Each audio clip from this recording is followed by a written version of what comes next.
শীতকালে তো নানান সবজি ওঠে, তার মধ্যে কড়াইশুঁটি একটা অন্যতম।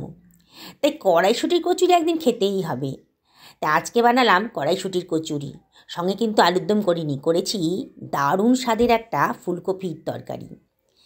আজকে তাই জন্য কড়াইশুঁটি কচুরি বানাবো বলে আমি প্রায় 700 মতন কড়াইশুঁটি ভালো করে খোসা ছাড়িয়ে দানাগুলো বার করে নিয়েছি।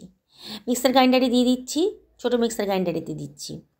একসঙ্গে কিন্তু পুরোটা করতে পারবো না, অর্ধেক অর্ধেক করে করতে হবে।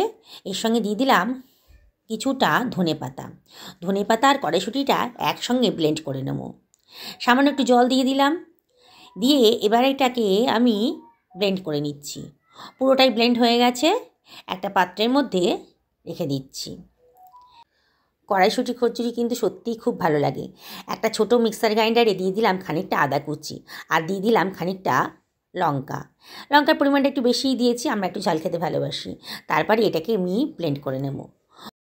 এর মধ্যে জল দিইনি, খুব বেশি মিহি করিনি, একটু দানা দানা মতো আছে। এবার কড়াইতে দিয়ে দিলাম 2 টেবিল চামচ মতো সাদা তেল, দিয়ে দিলাম 1/2 টেবিল চামচ মতো কালো জিরে, আর দিয়ে দিলাম কাঁচা লঙ্কা আর আদার পেস্টটা। এবার দিয়ে দিলাম খানিকটা হলুদের গুঁড়ো, খানিকটা জিরের গুঁড়ো, খানিকটা ধনের গুঁড়ো, আর প্রয়োজন মতো নুন, আর দিয়ে দিলাম একটুখানি চিনি। দিয়ে সব কিছু ভালো করে মিশিয়ে নিচ্ছি। একটু ভাজা ভাজা মতো হয়ে যাচ্ছে সব কিছু, অনবরত কিন্তু নাড়তে হবে। ফ্লেমটাকে কিন্তু মিডিয়ামে রেখে দিয়েছি।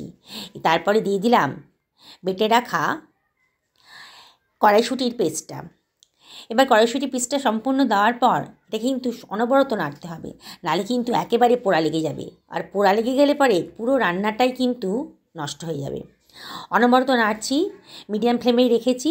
বেশ শুকনো হয়ে গেছে যখন, তখন এর মধ্যে দিয়ে দিলাম 2 টেবিল চামচ মতো বেসন।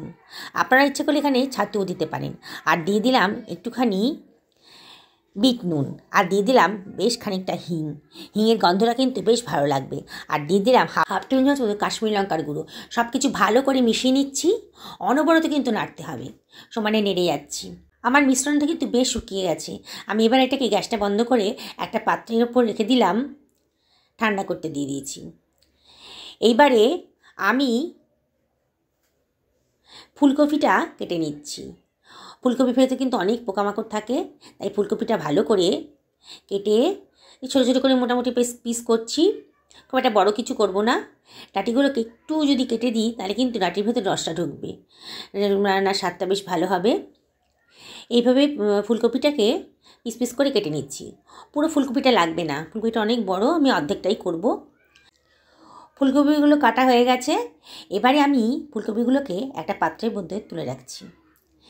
এইবারে আমি আলু কেটে নেব। শীতের আলু প্রচুর কিন্তু কাদামাটি লেগে থাকে, আগে থেকে ভালো করে ধুয়ে রেখেছি। ধুয়ে খোসাটাকে একটুখানি ছুরির গা দিয়ে চেঁচে নিলাম, খোসা খুব পাতলা হয়। তারপরে আলুগুলোকে একটা জলের মধ্যে দিয়ে আবারও ভালো করে ধুয়ে নিচ্ছি, যাতে একটুও নোংরা না থাকে। এবার আমি 3টে মিডিয়াম সাইজের পেঁয়াজ নিয়ে নিয়েছি। পেঁয়াজের খোসাগুলো কেটে নেব। পেঁয়াজের ওপরের যে মোটা খোসাটা ওটা কিন্তু বাদ দিয়ে দিচ্ছি, ওটা থাকলে পরে ভালো লাগে না খেতে। এবার পেঁয়াজগুলোকে ব্লেন্ড করব না, খুব ঝিরিঝিরি করে কুচি কুচি করে কেটে নেব, ছুরি দিয়েই করছি। তারপরে সমস্ত পেঁয়াজগুলোকে আমি কেটে রেখে দিচ্ছি। পেঁয়াজ আর রসুন আর আদার পেস্টটা আমি করে নিয়েছি, এটা দেখাতে পারিনি ভিডিওতে।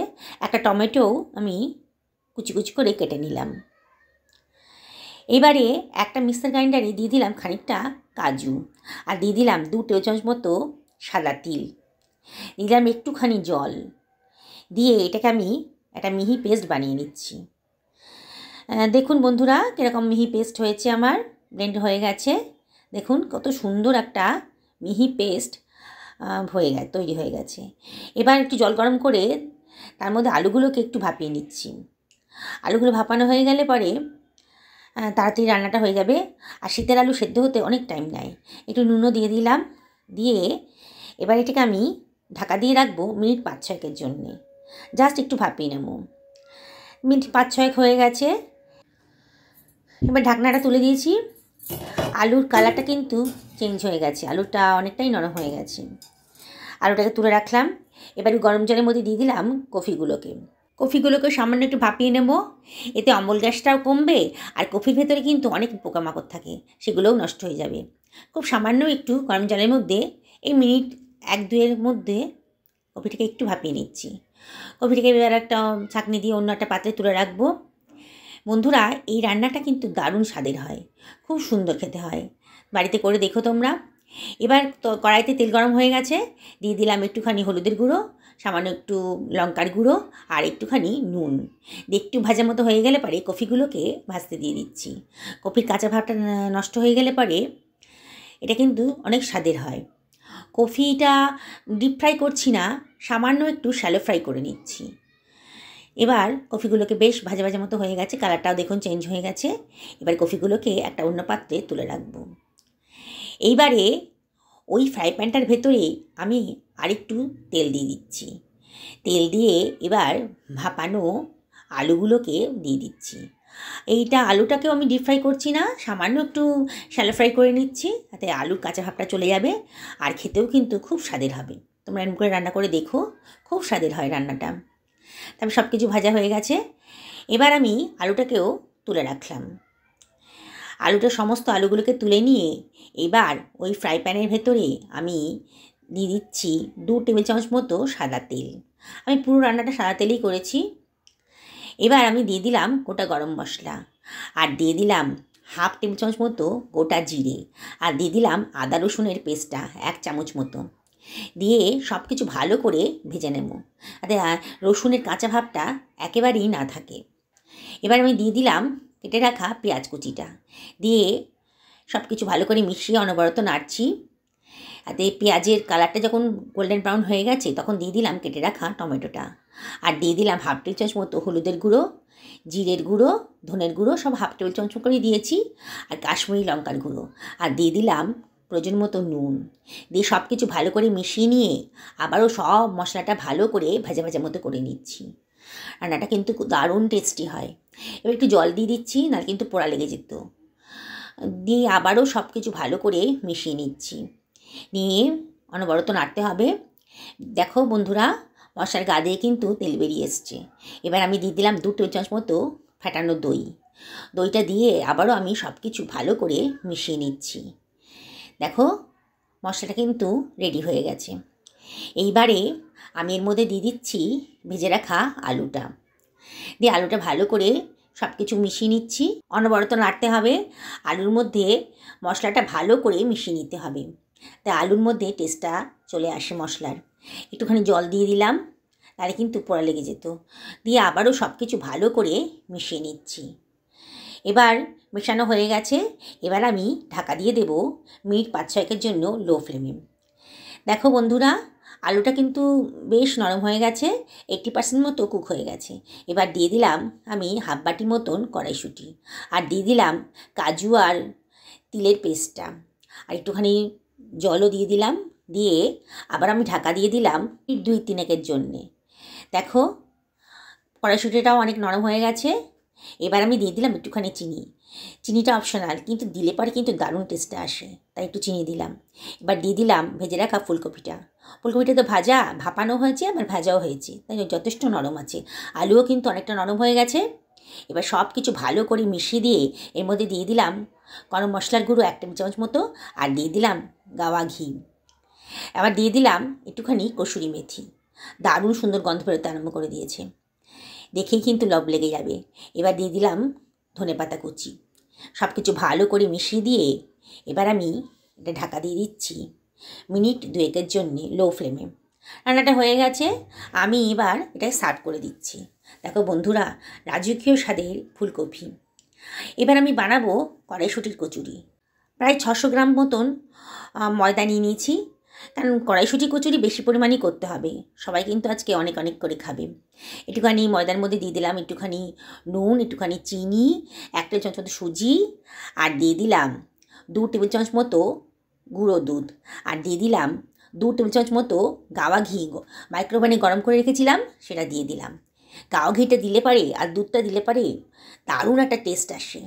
তোমরা কিন্তু লুচিও এইভাবে ময়াম দিয়ে করতে পারো, দারুণ সুন্দর গন্ধও আসে, টেস্টটাও খুব সুন্দর আসে। এবার আমি উষ্ণ গরম জল দিয়ে ভালো করে ময়দাটা মেখে নিচ্ছি। অল্প অল্প জল দিয়ে মাখতে হবে। আমি এখানে উষ্ণ গরম জল ইউজ করেছি, একেবারেই উষ্ণ গরম জল। ময়দাটা ভালো করে টেসে মেখে নিয়েছি। দেখো বন্ধুরা, ময়দাটা কত সফট হয়েছে। এইভাবে ময়দা মাখলে পরে কিন্তু এয়ার বাবলসগুলো ঢুকে যায় ময়দার মধ্যে, আর খুব সুন্দর টেস্ট আসে। ময়দাটা ভালো করে মেখে নিচ্ছি, ভালো করে আবারও ঠেসে ঠেসে মেখে নিচ্ছি ময়দাটাকে।